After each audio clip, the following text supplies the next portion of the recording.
ओम नमो भगवते वासुदेवाय। ओम नमो भगवते वासुदेवाय। ओम नमो भगवते वासुदेवाय। नारायणं नमस्कृत्य नरं चैव नरोत्तमं देवीं सरस्वतीं व्यासं ततो जायमुदीरये। नष्टप्रायेषु अभद्रेषु नित्यं भागवत सेवया भगवती उत्तमश्लोके भक्तिर्भवती नैष्टिकी। कृष्णाय वासुदेवाय देवकी नंदनाय च नंदगोपकुमाराय गोविंदाय नमो नमः। नमो पंकजनाभाय नमो पंकजमालिने नमो पंकजनेत्राय नमस्ते पंकजांग्रये। हरे कृष्णा। तो हम 11वां अध्याय पढ़ रहे हैं कृष्णा बुक का, killing the demon Vatsasura and Bakasura. तो हमने ये अध्याय में काफ़ी छोटे छोटे लीला देखे। हमने देखा कि कैसे एक बार वो फल बेचने वाली आती है गोकुल में, और कृष्ण चावल के थोड़े दाने लेके ये फल लेके आते हैं, और ये फल वाली बिना सोच के ये पूरा फल दे देती है। कृष्ण जितना पकड़ सके उतना फल देती है, और वो टोकरी उठाने का प्रयास करती है तो देखती है कि वो पूरा टोकरी हीरे या जवाहरात से भरा है। तो श्रील प्रभुपाद समझाते हैं कि कैसे भगवान को जो देता है, भगवान की सेवा में जो अर्पण करता है, उसको कहीं ज़्यादा, जो भगवान को देता है उससे कहीं ज़्यादा उसको वापस मिलता है। So devotee is never a loser. तो प्रभुपाद लिखते हैं, if someone gives something to the lord, he is not the loser, he is a gainer by a million times. तो कोई भगवान को कुछ देता है तो खोता नहीं है, लाखों गुना ज़्यादा पाता है। तो इसके बाद हमने देखा कि कृष्ण और बलराम अपने दोस्तों के साथ खेल रहे हैं, और यशोदा जाके कृष्ण बलराम को बुलाती है, पर कृष्ण बलराम तैयार ही नहीं है आने के लिए, क्योंकि दोस्त बोलते हैं कि आप जाओगे तो कल से हम आपको नहीं लेंगे खेल में। तो कृष्ण बलराम फिर से खेलने लगते हैं। तो यशोदा कृष्ण को भी डांटती है, बलराम को डांटती है, और सब दोस्तों को डांटती है कि आप सड़क के बच्चे नहीं हो, घर आ जाओ, स्नान करो, आज आपका जन्मदिन है, बर्थडे है, जन्माष्टमी है। तो हमने देखा कि कृष्ण घर आते हैं, यशोदा कृष्ण का स्नान कराती है, अभिषेक कराती है, श्रृंगार कराती है, वस्त्र पहनाती है, और कृष्ण ब्राह्मणों को गाय देते हैं, गाय का दान देते हैं। तो ये यशोदा का स्थान है, जो भगवान को ब्रह्मा जी और शिव जी भी प्रणाम करते हैं और नमन करते हैं। वो यशोदा कृष्ण को डांटती है, बलराम को डांटती है। तो ये ब्रजवासियों का और खासकर यशोदा का स्तर था। तो इसके बाद हमने देखा कि एक इमरजेंसी मीटिंग होता है गोकुल में, उपनंद, नंद महाराज इत्यादि इकट्ठा होते हैं, और एजेंडा मीटिंग का, गोकुल में इतने सारे समस्या आ रहे हैं महावन में, इसका हल क्या है। तो ये मीटिंग के प्रिसाइडिंग व्यक्ति है, लीडर हैं उपनंद, नंद महाराज के बड़े भाई, और वो बोलते हैं मेरा सुझाव है हमको यहाँ से प्रस्थान करना चाहिए, हमको वृंदावन जाना चाहिए, क्योंकि मैंने अपना रिसर्च किया है, पूरा गूगल सर्च में जाके पूरा रिसर्च किया है, वृंदावन सही जगह है, सैटेलाइट इमेज बराबर दिख रहा है वृंदावन का, उसमें बहुत सारे घास हैं, गाय भी खुश रहेंगे और हम सब भी खुश रहेंगे। तुरंत वृंदावन की ओर निकलते हैं। तो हमने देखा कि ये वृंदावन का भाव है, जो भी कार्य करते हैं पहला गाय की संतुष्टि मन में रखते हुए। गाय वृंदावन में खुश रहेंगे क्योंकि उनको चरने के लिए घास मिलेंगे, गोवर्धन में खुश रहेंगे, पानी रहेगा उनको पीने के लिए। और ये जब उपनंद ये सुझाव देते हैं, सब लोग तैयार होते हैं यूनानिमसली, कुछ अपोजिशन नहीं होता, सब लोग तैयार होते हैं, तुरंत निकलते हैं।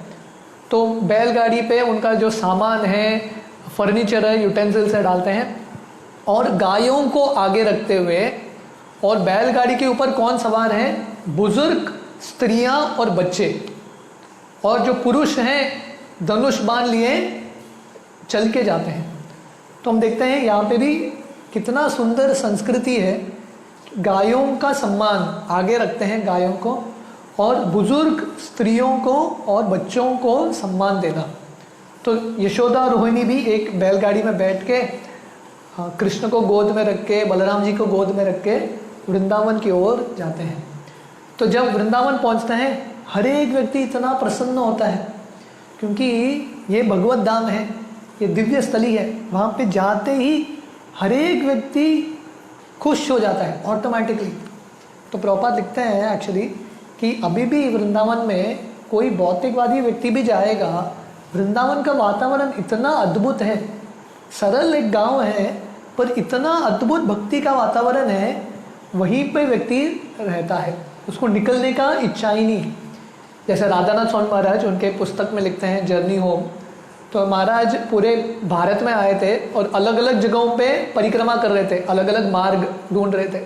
तो ऐसे ढूंढते ढूंढते वो केदारनाथ की ओर जा रहे थे, टुवर्ड्स द नॉर्थ।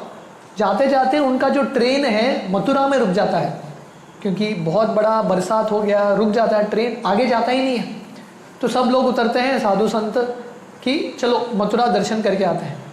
और उस दिन, जिस दिन महाराज, पहले बात मथुरा क्या है उनको पता नहीं, जिस दिन ट्रेन रुका उधर और उतर गए मथुरा, उस दिन जन्माष्टमी था। जन्माष्टमी के तिथि पे कृष्ण ने महाराज को वृंदावन बुलाया। तो मथुरा गए, मथुरा से साधुगण बोले चलो वृंदावन जाते हैं, वृंदावन चले गए। और वृंदावन जाने के बाद इतना अद्भुत लगा महाराज को वृंदावन, वहीं पे रुक गए 1 महीना। और जो 1 महीना रुकता है वृंदावन, वहाँ से निकलने का उसको मन ही नहीं होता। 1 महीना छोड़ो, कोई थोड़े दिन के लिए भी जाएगा वृंदावन, वहाँ से निकलने का मन ही नहीं करता। तो इतने खुश थे सब लोग वृंदावन जाके। और कृष्ण बलराम क्योंकि थोड़े बड़े हो गए थे, उनको उत्तरदायित्व दिया जाता है, रिस्पॉन्सिबिलिटी। उत्तरदायित्व क्या है? बछड़ों को संभालने का उत्तरदायित्व। इमेजिन कीजिए कितना सुंदर दृश्य रहेगा, छोटे कृष्ण और बलराम छोटे बछड़ों के साथ, और 1 बछड़ा नहीं, 2 बछड़ा नहीं, लाखों बछड़े, और जाते हैं चरने के लिए। तो ये कृष्ण बलराम का, हमारे भगवान का ऑक्यूपेशन, प्रोफेशन क्या है? गाय और बछड़ों को चलाते हैं, हाथ में डंडा लेके। ये हमारे भगवान है, ग्वाला है कि नहीं? तो कृष्ण बलराम अपने दोस्तों के साथ बछड़ों को लेके जाते हैं और बछड़ों को छोड़ देते हैं चरने के लिए, और अपने आप खेलते रहते हैं अलग अलग खेल।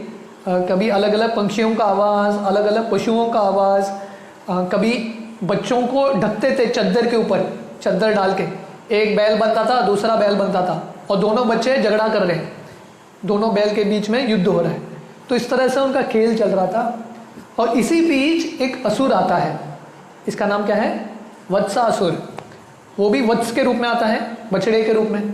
और उसको लगता है सब बछड़ों में, क्योंकि इतने सारे बछड़े हैं, कृष्ण मुझे समझ नहीं पाएंगे, प्रवेश करके कृष्ण बलराम को मार दूंगा। तो जब ये वत्सासुर प्रवेश करता है, तुरंत कृष्ण को समझ में आता है, कृष्ण का डिटेक्टर है, समझ में आता है ये बराबर बिरादरी का नहीं है, दिख रहा है बछड़े की तरह, पर ये बछड़ा नहीं है, असुर है। तो बलराम जी को बोलते हैं संभाल के रहना। तो कृष्ण बलराम इसके पीछे पीछे जा रहे हैं, ये बछड़े के पीछे, इसका दोनों पैर लेके कृष्ण घुमा घुमा के पेड़ के ऊपर फेंक देते हैं, और वत्सासुर मर जाता है। और देवी देवता प्रसन्न होके कृष्ण को शाबाशी देते हैं, वेल डन, बहुत अच्छा, बढ़िया, बहुत अच्छा किया आपने। तो इस तरह से वत्सासुर मर जाता है। तो इसके आगे का वर्णन है, all the cowherd boys would daily go to the bank of the river Yamuna to water their calves.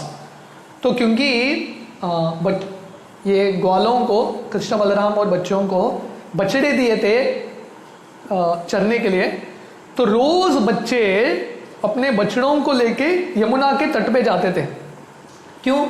बछड़ों का स्नान करने के लिए, स्नान कराते थे। Usually when the cows drank water from the Yamuna, the boys also drank. तो बछड़े भी पीते थे यमुना से पानी और ग्वाल बाल भी पीते थे यमुना से पानी. One day after drinking, when they were sitting on the bank of the river, they saw a huge animal which looked something like a duck and was as big as a hill. तो एक दिन अभी वत्सासुर मर गया, तो suddenly एक दिन पानी पी के यमुना के तट पे बैठे हैं, तो देखते हैं कि एक बहुत बड़ा प्राणी डक, एक बहुत बड़ा पंक्षी के रूप में, बदक के रूप में आता है. इतना विशाल था, इसका जो साइज था ये पंक्षी का, पर्वत के समान. Its top was as strong as a thunderbolt. तो ये जो बदक था इतना शक्तिशाली और क्रूर था, वज्र की तरह शक्ति था. When they saw that unusual animal, they became afraid of it. तो ये पशु को देख के को लग रहा है इतना बड़ा बदक, पर्वत की तरह, भयभीत हो गए. The name of this beast was Bakasur and he was a friend of Kamsa. तो ये पंछी का नाम था बकासुर. बक का मतलब है डक, हाँ, बदक के रूप में आया था. ये कंस का दोस्त. तो कंस के यही सब दोस्त थे जितने भी आए अभी, तृणाव्रत, शकटासुर, पूतना, ये सब कंस के दोस्त हैं. तो कंस अपने भांजे के लिए, कृष्ण के लिए अलग अलग खिलौनों का बेचता था.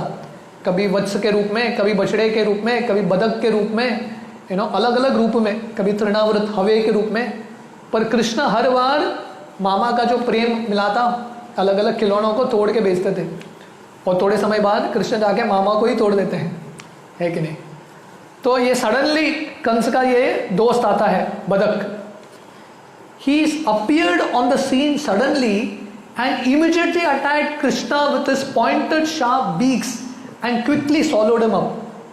तो अगर आपने वो लिटिल कृष्णा सीरियल देखा है, वो जो मूवी है कार्टून, तो ये बदक आता है, बकासुर सडनली आता है और तुरंत कृष्ण को अपना चोंच मारने लगता है. इतना विशाल है, कृष्ण इतने छोटे हैं, अपना चोंच मार के कृष्ण को खा लेता है, निगल लेता है.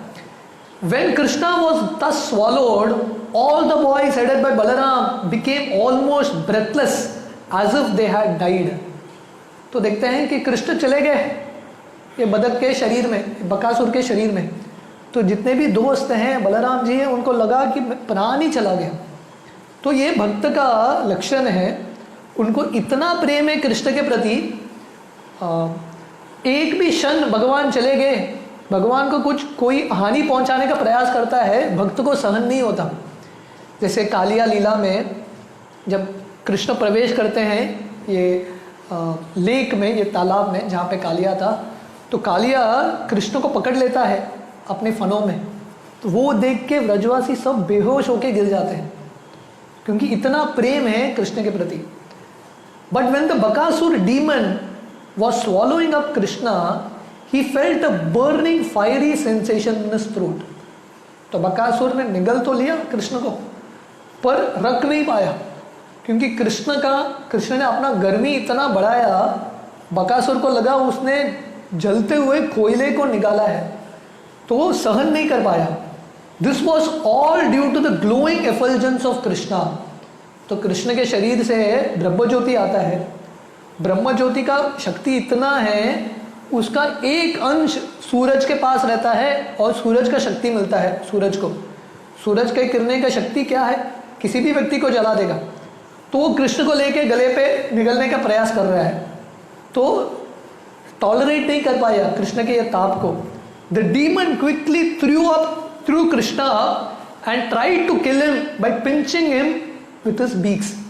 तो वापस फेंक देता है कृष्ण को, अपने जो निगल लिया था कृष्ण को उसको बाहर फेंक देता है भगवान को, और फिर से अपने चोट से मारने का प्रयास करता है.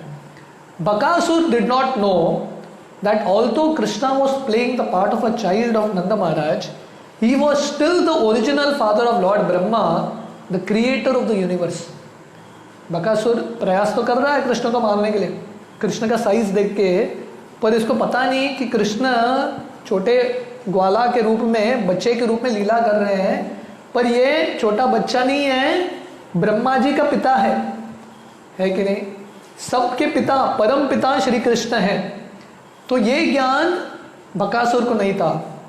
The child of mother Yashoda, who is the reservoir of pleasure for the demigods and who is the maintainer of saintly persons, caught hold of the beaks of the great gigantic duck, and before his coward boyfriends bifurcated his mouth, just as a child very easily splits a blade of grass. तो कृष्ण देखते देखते बकासुर के चोंच को पकड़ लेते हैं, दोनों चोंच को, और फाड़ देते हैं. ओरिजिनल सर्जरी भगवान ने शुरू किया है, विदाउट एनेस्थीसिया, बिना एनेस्थीसिया के सर्जरी कर देते हैं बकासुर का, और परफेक्ट पकड़ के ऐसा फाड़ते हैं जैसा छोटा बच्चा घास के तिनके को लेके ऐसा बीच में से फाड़ता है, वैसा कृष्ण परफेक्टली फाड़ देते हैं बकासुर को. तो बकासुर ने कभी इमेजिन नहीं किया कि छोटा सा बच्चा भी ये कर सकता है.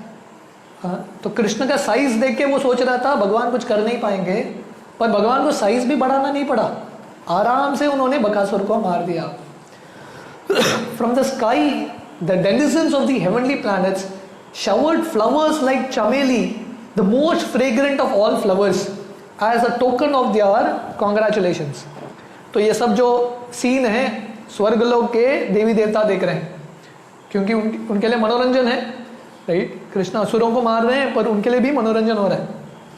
तो जब असुरों का संहार होता है उसमें साधु संत और देवता आनंद लेते हैं कि एक असुर मर गया, निकल गया, है कि नहीं. तो जब बकासुर को भगवान मारते हैं इतने आसानी से, स्वर्ग के देवता चामेली फूल, तो प्रभुपाद यहाँ पे लिख रहे हैं the most fragrant of all flowers, बहुत सुगंधित फूल बरसाते हैं कृष्ण के ऊपर. तो ये कृष्ण का गुणगान है. पत्रम पुष्पम फलम तोयम यो मे भक्त्या प्रयच्छति तदहम भक्ति उपरतम अश्नामी प्रयतात्मना. जो भगवान को प्रेम से अर्पण करेगा भगवान उसको स्वीकार करते हैं. तो यहाँ पे देवता पुष्प अर्पण कर रहे हैं. तो पुष्प के दो अर्थ हैं, एक्चुअल फ्लावर्स, और दूसरा है सुंदर वचनों से भगवान का गुणगान करना. तो देवी देवता पुष्प भी बरसाते हैं और अपने वचनों से भी भगवान का गुणगान करते हैं. तो एक्चुअली वर्णन आता है ये जो बकासुर था बहुत शक्तिशाली असुर था. ब्रह्मा जी शिव जी भी इसको परास्त नहीं कर पाए, पर कृष्ण ने बहुत आसानी से परास्त कर लिया. Accompanying by the showers of flowers was the vibration of bugles, drums and conches. तो कृष्ण जब बकासुर को मारते हैं फूलों का भी बरसात होता है और साथ में शंख भी बजता है, अलग अलग वाद्य भी बजते हैं. तो ये सेलिब्रेशन है कृष्ण का उत्सव, विजय उत्सव. जब भगवान का विक्ट्री होता है उसका हम सेलिब्रेट करते हैं, फेस्टिवल. तो इसलिए हमारे वैष्णव परंपरा में, वैदिक परंपरा में ये सब उत्सव मनाना बहुत इम्पॉर्टेंट है. जैसे जन्माष्टमी का भी उत्सव आ रहा है, बहुत अच्छे से बनाना, सेलिब्रेटिंग दिस फेस्टिवल्स. हाँ, जो भी उत्सव है भगवान का, जो छोटा छोटा लीला भी है उसको अच्छे से मनाना, ये भी वैदिक संस्कृति है और भक्ति का एक अंग है. It is a part of भक्ति. इसलिए भक्ति विनोद ठाकुर उनके गीत में शुद्ध भक्त चरण रेणु, वहाँ पे लिखते हैं कि जो भगवान के उत्सव हैं, एकादशी, जो जन्माष्टमी, ये सब उत्सवों को बहुत उत्साह से बनाना और भगवान का गुणगान करना. जैसे यहाँ पे देवता पुष्प का वर्षा कर रहे हैं, अलग अलग वाद्य बजा रहे हैं, पूरे अरेंजमेंट के साथ आए हैं भगवान का गुणगान करने के लिए. So making arrangements for the pleasure of Krishna. When the boys saw the showering of flowers and heard the celestial sounds, they became struck with wonder. तो बच्चे देख रहे हैं, सडनली मतलब देखते देखते बकासुर आ गया, कृष्ण ने उसको मार भी दिया और ऊपर से फूल का बरसात भी हो रहा है और अलग अलग वाद्य भी बज रहे हैं. तो बच्चे सब सोच रहे हैं इतना अद्भुत है, वृंदावन में रोज कुछ ना कुछ होता रहता है, नया नया फेस्टिवल होता रहता है. When they saw Krishna, they all, including Balaram, were so pleased that it seemed that they had regained their very source of life. तो कृष्ण को बकासुर निगल लेता है, पर जब कृष्ण वापस आते हैं और बकासुर को मारते हैं, इतने प्रसन्न होते हैं बच्चे और बलराम जी. उनको लगता है मुझे अभी मेरा प्राण मिला है. तो जैसे हमारे गीत में गाते हैं नरोत्तम दास ठाकुर कि राधा कृष्ण प्राण मोर, हे भगवान आप मेरे प्राण हो.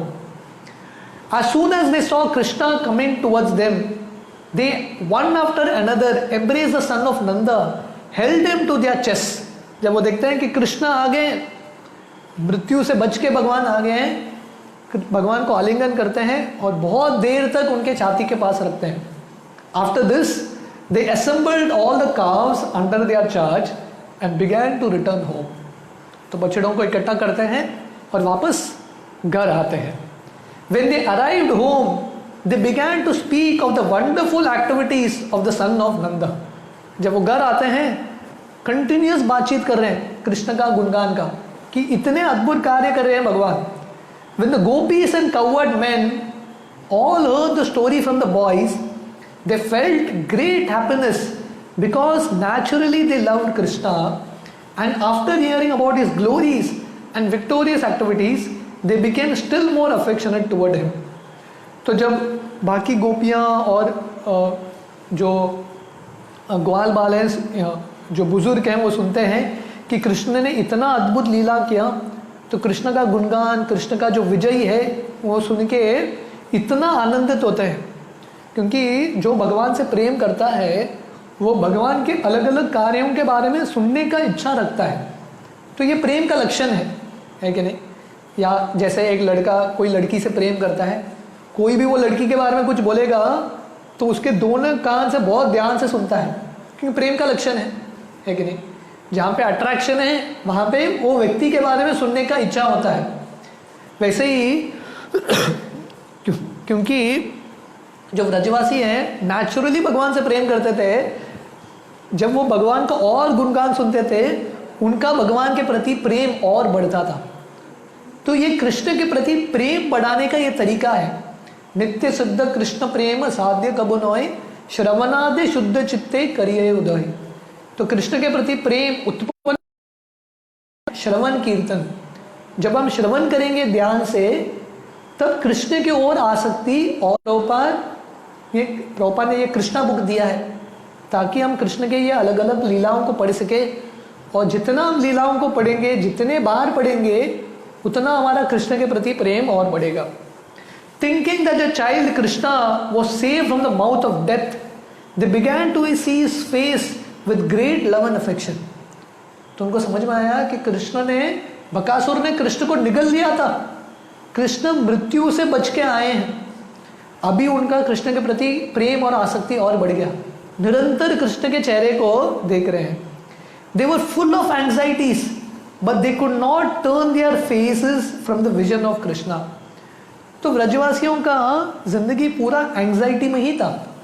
हालांकि हम बोलते हैं ये दुनिया कुंठ है जहाँ पे कष्ट है, एंग्जाइटी है, और भगवत धाम वैकुंठ है, वहाँ पे एंग्जाइटी नहीं है। पर वृंदावन में हमेशा एंग्जाइटी में रहते थे व्रजवासी, कृष्ण का क्या होगा, कृष्ण ठीक तो है, कृष्ण सुरक्षित है क्या, हमेशा कृष्ण के प्रति टेंशन। पर ये प्रेम का लक्षण है, जिसके प्रति प्रेम है उसके प्रति चिंता भी होता है, नेचुरल है, स्वाभाविक है। तो कृष्ण के चेहरे को निरंतर देख रहे थे और उनका बिल्कुल इच्छा नहीं था कृष्ण से अलग, उनका जो कृष्ण का मुख है वो छोड़ के और कुछ देखने का बिल्कुल इच्छा नहीं था। The gopis and the men began to converse among themselves about how the child Krishna was attacked in so many ways and so many times by so many demons, and yet the demons were killed and Krishna was uninjured. तो व्रजवासी और जो गोपियां हैं वो एक दूसरे से चर्चा कर रहे हैं कि कितना अद्भुत है कि कृष्ण को कितने सारे असुर आए मारने के लिए, और अलग अलग रूप में, अलग अलग समय पे, पर कोई भी कृष्ण को मार नहीं सका और वो असुरों का ही वध हो गया। तो हम देखते हैं कि उपनंद का सुझाव था कि हम गोकुल छोड़ के वृंदावन आएंगे, क्योंकि गोकुल में बहुत सारे असुर हैं, पर वृंदावन आने के बाद भी असुर कृष्ण को छोड़ते नहीं हैं। पर ये लोग आश्चर्य में हैं कि इतने सारे असुर आते हैं फिर भी कृष्ण को कुछ नहीं हो रहा है। They continue to converse among themselves about how so many great demons in such fierce bodies attacked Krishna to kill him, but by the grace of Hari they could not cause even a slight injury. तो देखिए ये योग माया है, इतने सारे लीला कर रहे हैं भगवान, फिर भी इनको लग रहा है भगवान हरि नारायण की कृपा से हमारा बच्चा कृष्ण बच गया। उनको अभी भी विश्वास नहीं हो रहा है कि कृष्ण ने मारा है। सब बच्चे आके बोल रहे हैं कृष्ण ने बकासुर को फाड़ा, इनको विश्वास ही नहीं है, ऐसा कैसे संभव है? भगवान नारायण ने आके बचाया है। Rather they died like small flies in the fire. तो कृष्ण को मारना छोड़ो, कृष्ण के को छोटा भी चोट पहुंचा नहीं सके। जैसे रात के समय अलग अलग कीड़े आग में आके प्रवेश करके मर जाते हैं, वैसे ये सब असुर आते हैं कृष्ण को मारने के लिए, पर कृष्ण के पास आके सब मर जाते हैं। Thus they remembered the words of Garga Muni, who foretold by dint of his vast knowledge of the Vedas and astrology that this boy would be attacked by many demons. तो अगर आपको याद है, गर्ग मुनि ने बताया था जब कृष्ण का नामकरण हो रहा था गौशाला में, उस समय गर्ग मुनि ने बताया था कि ये जो लड़का है कृष्ण वृंदावन को बचाएगा बहुत असुरों से। इसका मतलब है बहुत सारे असुर आएंगे वृंदावन में। आप कितना भी प्रयास करो गोकुल से वृंदावन शिफ्ट करने का, पर असुर तो नहीं छोड़ेंगे कृष्ण को, क्योंकि कृष्ण सोच रहे हैं मेरा अवतार हुआ है असुरों को मारने के लिए। कितना फर्स्ट क्लास अरेंजमेंट है, घर छोड़ के जाने का मुझे ज़रूरत ही नहीं है, घर में ही कंस अलग अलग असुरों को भेज रहा है, नो प्रॉब्लम, मैं अपना लीला करता रहूँगा, बीच में सडनली एंटरटेनमेंट के लिए एक असुर आएगा उसको मार दूंगा, वृंदावन छोड़ के जाने के लिए ज़रूरत ही नहीं है। तो कृष्ण भी प्रसन्न हो गए, यहाँ पे बैठे बैठे मेरा सब कार्य हो रहा है, no problem. Now they actually saw that this was coming true word to word. तो गर्ग मुनि ने भविष्यवाणी किया था कि कृष्ण के पास बहुत सारे असुर आएंगे, पर कृष्ण ये सब असुरों को मारेंगे। तो उनको दिखने लगा स्पेशल बच्चा है, इसको देख के सब लोग आकर्षित होते हैं, असुर भी आकर्षित होते हैं, इनके पास आने का प्रयास करते हैं। All the elderly cowherd men including Nanda Maharaj used to talk of the wonderful activities of lord Krishna and Balaram, and they were always so much absorbed in those talks that they forgot the threefold miseries of material existence. तो ये बहुत सुंदर है, क्योंकि अभी जन्माष्टमी आ रहा है, ये जो दो लास्ट छोटे पैराग्राफ हैं बहुत इंपॉर्टेंट है। तो प्रभुपाद बता रहे हैं नंद महाराज और बाकी जो वरिष्ठ वृंदावन के जो सदस्य हैं निरंतर कृष्ण का गुणगान करते थे, कृष्ण की लीलाओं का चर्चा, यही उनका होता था। मीटिंग मतलब कृष्ण की सुरक्षा के बारे में और कृष्ण के लीला के बारे में, और इतने तल्लीन थे, भौतिक दुनिया का कुछ भी कष्ट उनको बिल्कुल लगा ही नहीं, कंप्लीटली अब्सॉर्ब्ड। तो ये शक्ति है, प्रभुपाद लिख रहे हैं this is the effect of Krishna consciousness. ये कृष्ण भावनामृत का शक्ति है जो निरंतर कृष्ण कथा करता है, कृष्ण कथा सुनता है, कृष्ण कीर्तन करता है और कृष्ण कीर्तन में भाग लेता है, वो व्यक्ति को ये दुनिया का कष्ट उसको लागू होता ही नहीं है, इज कंप्लीटली ट्रांसेंडेंटल। जैसे परीक्षित महाराज भागवतम सुन रहे हैं, 7 दिन बिना खाए बिना पिए बिना सोए कोई रह सकता है जिंदा? कोई जिंदा नहीं रह सकता, पर एक ही व्यक्ति जिंदा रह सकता है जो कृष्ण कथा में आनंद प्राप्त करता है। हाँ, जो पूरी तरह से तल्लीन है कृष्ण कथा में, इज कंप्लीटली ट्रांसेंडेंटल। शोको मोह भयापहम भागवतम में वर्णन आता है, जो निरंतर कृष्ण कथा में भाग लेता है उसको शोक, भौतिक दुनिया का अलग अलग लेमेंटेशन, किसी चीज़ का शोक नहीं करता, मोह, किसी चीज़ के प्रति उसको आकर्षण नहीं होता, और भय, किसी चीज़ का भय नहीं रहता। This is the effect of Krishna consciousness. What was enjoyed, ये बहुत इंपॉर्टेंट है sentence, what was enjoyed 5000 years ago by Nanda Maharaj can still be enjoyed by persons who are in Krishna consciousness simply by talking about the transcendental pastimes of Krishna and his associates। तो नंद महाराज को जो स्तर था, नंद महाराज और जो व्रजवासियों ने आनंद प्राप्त किया था, और उनका आनंद क्या था? निरंतर कृष्ण लीला का स्मरण। तो कृष्ण लीला करते थे, अलग अलग असुरों को मारते थे और उसका गुणगान में गीत लिखते थे, कथा करते थे, निरंतर कृष्ण कथा में ही तल्लीन, और इतने आनंद में थे, इतना आनंद प्राप्त कर रहे थे कृष्ण कथा में। प्रभुपाद लिख रहे हैं वही जो आनंद नंद महाराज को मिला था 5000 साल पहले, वो आनंद, वो जो सुख है, वो हमको भी मिल सकता है अगर हम निरंतर कृष्ण कथा करेंगे, नित्यम भागवत सेवया, तो ये भागवतम का वर्णन है। एवं प्रसन्न मनसो भगवत भक्ति योगत भगवत तत्व विज्ञान मुक्त संग सब जायते। तो जो निरंतर कृष्ण कथा करता है, एवं प्रसन्न मनसो, पूरी तरह से प्रसन्न होगा। मत चित्त मत गत प्राण बोधयंत परस्परम कथयंतुष्ट माम नित्यम तुष्यंति च रमंति च, पूरी तरह से संतुष्ट होगा और बहुत आनंद प्राप्त करेगा। Thus, both Krishna and Balaram enjoyed their childhood pastimes, imitating the monkeys of Lord Ramachandra, who constructed the bridge over the ocean, and Hanuman, who jumped over the water to Ceylon. तो ये भी एक अद्भुत लीला है, ये बकासुर के वध के बाद। तो एक बार गोपियाँ कृष्ण और बलराम को बोलते हैं कि इनफैक्ट कृष्ण एक बार गोपियों को बोलते हैं, मैं वही राम हूँ, पिछले बार जो राम आए थे पिछले युग में, मैं वही राम हूँ। तो गोपियाँ सब हंसते हैं कृष्ण के ऊपर, अगर तुम राम हो तो तुम्हारा बंदर सेना कहाँ है। तो कृष्ण सीटी मारते हैं, बांसुरी बजाते हैं, सब वृंदावन के बंदर आ जाते हैं। तो गोपियाँ देख डर जाते हैं, कृष्ण ये एक डेंजर है, उसके साथ इतने बंदर आ गए। तो गोपियाँ बोलते हैं भगवान राम ने बंदरों के साथ ब्रिज बनाया था, सेतु बनाया था, तो आप लोग अगर आप सही में अगर राम हो तो सेतु बना के दिखाओ। तो कृष्ण बंदरों को बोलते हैं लग जाओ काम पे, सेतु बनाओ यमुना के ऊपर। तो अभी भी वृंदावन में वो स्थली है जहाँ पे कृष्ण ने सेतु बनाया था यमुना के पार करने के लिए। तो इस तरह से इतने अद्भुत लीला करते थे।